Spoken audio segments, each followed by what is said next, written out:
ಬೆಂಗಳೂರಿನಲ್ಲಿ ಆಪರೇಷನ್ ಮುಕ್ತ ಕಾರ್ಯಾಚರಣೆ ಈಗ ಆರಂಭ ಆಗಿದೆ. ನಿನ್ನೆ ಕಾರ್ಯಾಚರಣೆಯನ್ನು ನಡೆಸಿದ್ರು ಪೊಲೀಸರ ತನಿಖೆ ಸಂದರ್ಭದಲ್ಲಿ ಅನೇಕ ರೋಚಕ ಅಂಶಗಳು ಬಯಲಿಗೆ ಬಂದಿದೆ.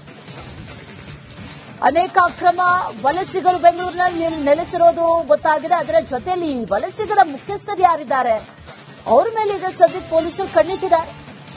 ಖಾಲಿ ಜಾಗಗಳನ್ನ ಲೀಸ್ಗೆ ಪಡೆಯೋದು, ಗುತ್ತಿಗೆದಾರರು ಲೀಸ್ಗೆ ಪಡೆದ ಜಾಗದಲ್ಲಿ ಟೆಂಟ್ ಹಾಕೋದಕ್ಕೆ ಅವಕಾಶ ಕೊಡೋದು, ಆ ಟೆಂಟ್ಗೆ 3-4 ಸಾವಿರ ಬಾಡಿಗೆಯನ್ನ ಪಡಿತಾ ಇದ್ರು.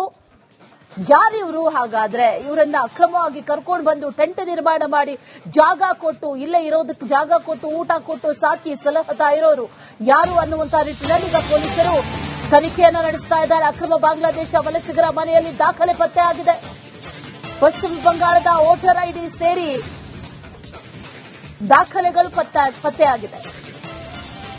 24 ಉತ್ತರ ಪರಗಣ, 24 ದಕ್ಷಿಣ ಪರಗಣ ಜಿಲ್ಲೆಗಳ ದಾಖಲೆ ಪತ್ತೆಯಾಗಿದೆ. ಅಲ್ಲಿ ಜೊತೆಯಲ್ಲಿ ಅವರ ಬರ್ತ್ ಸರ್ಟಿಫಿಕೇಟ್, ಆಧಾರ್, ಗುರುತಿನ ಚೀಟಿಗಳು ಇದೆಲ್ಲವೂ ಕೂಡ ಅವ್ರ ಮನೆಯಲ್ಲಿ ಪತ್ತೆಯಾಗಿದೆ. ಎಲ್ಲವನ್ನೂ ಕೂಡ ಪರಿಶೀಲನೆ ನಡೆಸ್ತಾರೆ, ಫಿಲ್ಟರ್ ಮಾಡ್ತಾರೆ. ಇದರಲ್ಲಿ ಅಕ್ರಮ ನುಸುಳುಕೋರರು ಯಾರು ಅಥವಾ ಅವರ ಹತ್ರ ಇರುವಂತಹ ದಾಖಲೆಯ ಪ್ರಕಾರವೇ ನೋಡೋದಾದ್ರೆ ಪಶ್ಚಿಮ ಬಂಗಾಳದಿಂದ ಬಂದಂತವ್ರು ಯಾರು ಅನ್ನುವಂತಹ ನಿಟ್ಟಿನಲ್ಲಿ ಪರಿಶೀಲನೆಯನ್ನು ಮಾಡಲಾಗುತ್ತೆ. ಪಶ್ಚಿಮ ಬಂಗಾಳದಿಂದ ಯಾಕೆ ಬಂದ್ರು ಅಂತಂದ್ರೆ ಅಲ್ಲಿಂದ ಓಡಿಸುವಂತ ಕಾರ್ಯಕ್ರಮಗಳಾಗ್ತಾ ಇದೆ, ಅಲ್ಲಿ ಈ ಪರಿಶೀಲನೆಗಳು ನಡೀತಾ ಇದೆ. ಇದೆಲ್ಲವೂ ಕೂಡ ನಡೀತಾ ಇರೋದ್ರಿಂದ ಅಲ್ಲಿಂದ ಬೆಂಗಳೂರಿನ ಕಡೆಗೆ ಬಂದಿದ್ದಾರೆ. ಆದ್ರೆ ಇಲ್ಲಿಗೆ ಬಂದಿದ್ದು ಹೇಗೆ, ಯಾರು ಕರ್ಕೊಂಡು ಬಂದ್ರು, ಆ ಮುಖ್ಯಸ್ಥರು ಯಾರು, ಇರೋದಕ್ಕೆ ಜಾಗ ಮಾಡಿಕೊಟ್ಟವ್ರು ಯಾರು, ಇದೀಗ ಪೊಲೀಸರ ಪ್ರಶ್ನೆ. ಬಾಂಗ್ಲಾದೇಶದ ಸಿಮ್ಗಳಲ್ಲಿ ವಾಟ್ಸ್ಆಪ್ ಕಾಲ್, ಚಾಟ್ ಕೂಡ ಪತ್ತೆಯಾಗಿದೆ. ಬಾಂಗ್ಲಾದೇಶದ ಫೋನ್ ನಂಬರ್ಗಳಿಗೆ ಈ ವಲಸಿಗರು ಸಂದೇಶ ಕಳಿಸಿದ್ದಾರಂತೆ. ಬಹುತೇಕರ ಮೊಬೈಲ್ಗಳಲ್ಲಿ ಸಂದೇಶ, ಕರೆಗಳು ಇದೆಲ್ಲವೂ ಕೂಡ ಪತ್ತೆಯಾಗಿದೆ. ಈ ಜಾಡನ್ನ ಹಿಡಿದು ಈಗ ಬೆಂಗಳೂರು ಪೊಲೀಸರು ತನಿಖೆಯನ್ನು ನಡೆಸ್ತಾ ಇದ್ದಾರೆ. ಅಸಲಿಗೆ ಇವರು ಯಾರು, ಎಲ್ಲಿಯ ಮೂಲದವರು ಅನ್ನುವಂತಹ ಪ್ರಶ್ನೆ, ಅದಕ್ಕೊಂದಷ್ಟು ಕ್ಲೂ ಸಿಗ್ತಾ ಇದೆ. ಬಾಂಗ್ಲಾದೇಶಕ್ಕೆ ಮೆಸೇಜ್ ಕಳಿಸಿದ್ದಾರೆ, ಕಾಲ್ ಮಾಡಿದ್ದಾರೆ. ಹಾಗಾದ್ರೆ ಇವರೆಲ್ಲರೂ ಕೂಡ ಬಾಂಗ್ಲಾದೇಶ ನಿವಾಸಿಗಳು ಅನ್ನುವಂಥದ್ದು ಈಗ ಒಂದು ರೀತಿಯಲ್ಲಿ ಇಂಡೈರೆಕ್ಟ್ ಆಗಿ ಹೇಳ್ತಾ ಇದೆ. ಆದ್ರೆ ತನಿಖೆ ನಡೀಬೇಕಾಗಿದೆ. ಅದರ ಬಗ್ಗೆ ಪೊಲೀಸರು ಕೂಡ ತನಿಖೆಯನ್ನು ನಡೆಸ್ತಾ ಇದ್ದಾರೆ. ಡೀಟೇಲ್ಸ್ ಅನ್ನ ಕೊಡ್ತಾರೆ ನಮ್ಮ ಪ್ರತಿನಿಧಿ ಅಭಿಷೇಕ್ ಜಯಶಂಕರ್. ನೇರ ಸಂಪರ್ಕದಲ್ಲಿ ಜಾಯಿನ್ ಆಗಿದ್ದಾರೆ. ಅಭಿಷೇಕ್, ಸಾಕಷ್ಟು ಮಂದಿ ಈಗಾಗಲೇ ಬೆಂಗಳೂರಿನಲ್ಲಿ ಇರೋದು ಪತ್ತೆ ಆಗ್ತಾ ಇದೆ. ಈ ಆಪರೇಷನ್ ಮುಕ್ತ ಇನ್ನೂ ಕೂಡ ಮುಂದುವರಿಯುತ್ತೆ ಅನ್ನುವಂತ ಮಾಹಿತಿ. ಆದ್ರೆ ನಿನ್ನೆ ನಡೆದಂತ ಈ ರೇಡ್ ಇದೆಯಲ್ಲ, ಈ ದಾಳಿಯಲ್ಲಿ ಏನೇನ್ ಪತ್ತೆ ಆಯ್ತು, ಎಲ್ಲಿನವರು ಇವರು, ಜೊತೆಲಿ ಎಷ್ಟು ನಂಬರ್ಸ್ ಅಂದ್ರೆ ಎಷ್ಟು ಜನ ಇದ್ರು, ಏನ್ ಡೀಟೇಲ್ಸ್ ಇದೆ?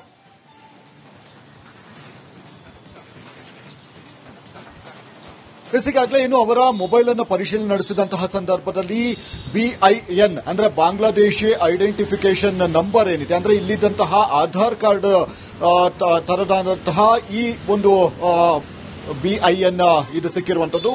ಇದರಿಂದ ಗೊತ್ತಾಗುತ್ತೆ ಅಂದ್ರೆ ಅವರು ವಾಪಸ್ಸು ಅಲ್ಲಿಗೆ ಬಾಂಗ್ಲಾದೇಶಕ್ಕೆ ಹೋಗಬೇಕು ಅಂತ ಹೇಳಿದ್ರೆ ಈ ಒಂದು BIN ನಂಬರ್ಗಳನ್ನು ತೋರಿಸಿದಂತಹ ಸಂದರ್ಭದಲ್ಲಿ ಮಾತ್ರ ಅವರನ್ನ ಬಾಂಗ್ಲಾಕ್ಕೆ ಕರೆದುಕೊಳ್ತಾ ಇದ್ರು. ಹೀಗಾಗಿ ಅದರ ಒಂದು ಪತ್ತೆ ಕಾರ್ಯಕ್ರಮ ಅಂದ್ರೆ ಅದು ಕೂಡ ಸಿಕ್ಕಿದೆ ಅಂತಾನೆ ಹೇಳ್ಬೋದಾಗಿದೆ. ಅದೇ ರೀತಿಯಾಗಿ ವಾಟ್ಸ್ಆಪ್ ಕಾಲ್ ಮುಖಾಂತರ ಬಾಂಗ್ಲಾಗೆ ಕರೆ ಮಾಡಿರುವುದು ಪತ್ತೆಯಾಗಿದೆ. ಅಲ್ಲಿರುವಂತಹ ಕಂಟ್ರಿ ಕೋಡ್ ಏನಿದೆ ಆ ಕೋಡ್ ಅನ್ನು ಬಳಕೆ ಮಾಡಿ ಅಲ್ಲಿಗೆ ಕರೆಯನ್ನು ಮಾಡುವಂತಹ ಒಂದು ಕೆಲಸಗಳನ್ನು ಕೂಡ ಮಾಡಿದ್ದಾರೆ.